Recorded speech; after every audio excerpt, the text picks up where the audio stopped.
So how's it going, ladies and gents, and welcome back to the channel. And yes, it has been a while since I've uploaded new content here, but yeah, nevertheless, it's still new content for this channel. And reason being that I am streaming now in Twitch, and you can see the schedule there if you want for my streaming schedules. I do a variety of games, including Yu-Gi-Oh, of course.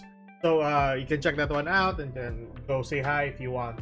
But first of all, we are going to tackle YugiOh news, and to be more specific, the upcoming Photon Hypernova set that's going to be released in the OCG later on this year.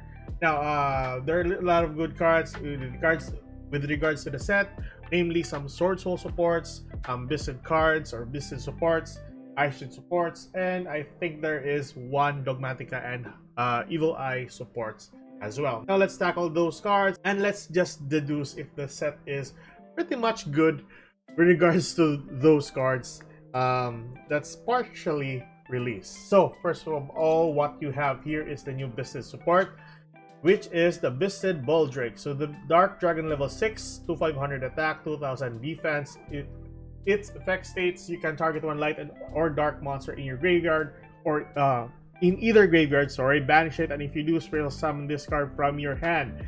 This is a quick effect if your opponent controls a monster. That's a very strong effect, just allowing you to even banish monsters on your opponent's graveyard. So that's pretty good. Second effect, if your opponent spell summons a ritual fusion, synchro, exe, or a link monster, you contribute one light or dark monster, then target one of those spell summon monsters, banish it. It's kind of like the effect of Jade, but instead there is a strong requirement for this card to prompt its effect, but nevertheless, it's still a good effect. So next up, we have the Sword Soul Dragon of the Abyss. It's a fire worm monster, level 8, 3k attack, 2900 defense, almost the same stats as Sinister Sovereign. But yeah, effect states if a monster is banished by a card effect, you can spell summon this card from your graveyard or by hand.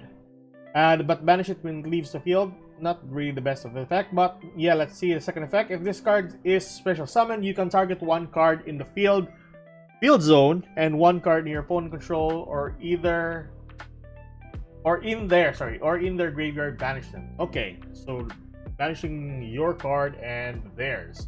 Okay, not the best, but yes, artwork is pretty good. That's all I can say. Next up, we are going towards Ice Jade support cards. So, Ice Jade support, we have the first ever Synchro Monster for the Ice Jade archetype, or is this the first Synchro Monster? Correct me if I'm wrong. So, Ice Jade, Aegirine Gaimir. Aqua level 10 Synchro Monster, so one water tuner and +1 non-tuner monster. That's pretty good. Somewhat of a generic, but yeah, water tuner.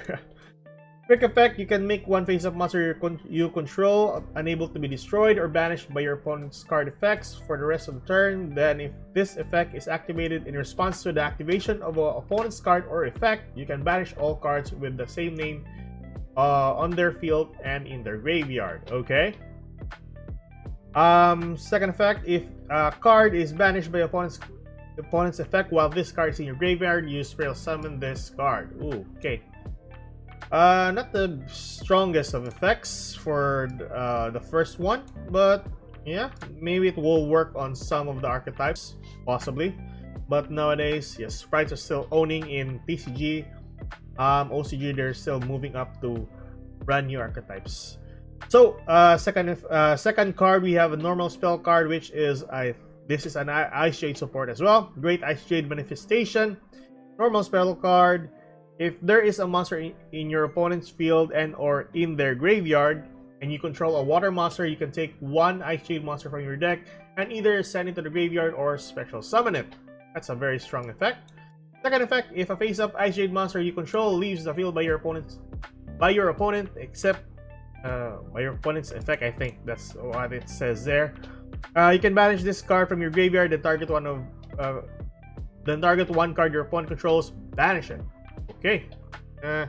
Okay. It's a meh for me for those two cards. But yeah, let's see. Next up, we have the Hideous final revelation of Dogmatica. So this is a Dogmatica Evil Eye type of support. Possibly, but the artwork is kind of like, or it's leaning towards Evil Eye. So this is White Nadir of Evil Dogma.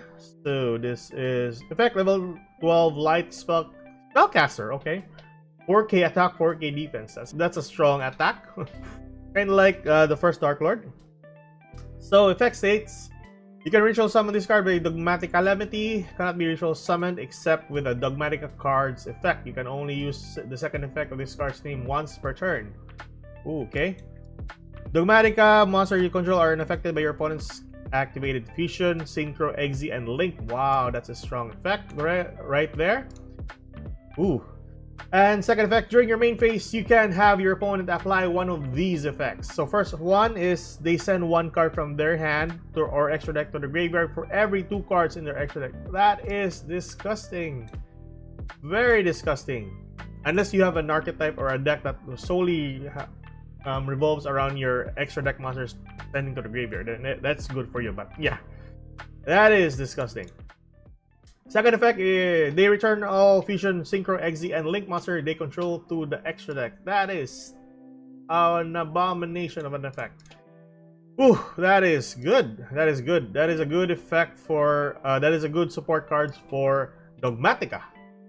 Okay, next up we have here is Evil Dogma Annunciation. Okay, very intriguing of a name. You can only activate one card with this card's name per turn. Okay, when this card resolves, you can add one Dogmatica ritual monster or ritual spell card from your deck to your hand. Then if your opponent controls a monster, you can add one Dogmatic card from your deck to your hand. It's kind of like a preparation of rites. So you don't need to use preparation of rites, just immediately discard. And this is a continuous spell. That is pretty good. Second effect, once per turn, if you control a Dogmatica ritual monster, you can look at either extra deck and send one monster from it to the graveyard. That is pretty good. So it still heavily focuses on sending monsters from the extra deck to the graveyard, as is for the Dogmatica archetype. Then we have lastly the Violence Boss. Violence Boss arrives. The Violence monster support, level 12 Earth Fairy monster. Wow. Fairy Fusion Pendulum. Wow, that's a good type right there. Good.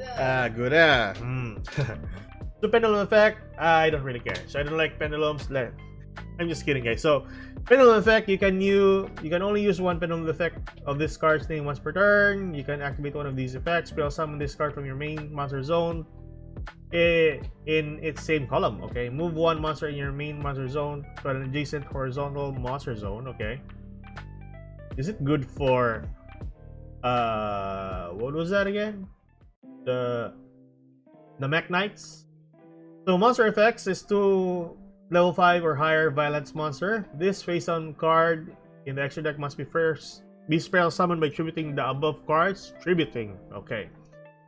Effects, quick effect, you can switch one locations of 2 monsters in your main monster zone or 2 monsters in your opponent's main monster zone. It's leaning towards Mech Knights, pretty much Mech Knights. If a card is in the monster zone, move to another monster zone, you can destroy one card. Wow, pretty good. So basically, those are the cards for the Photon Hypernova set that's going to be released in the OCG later on.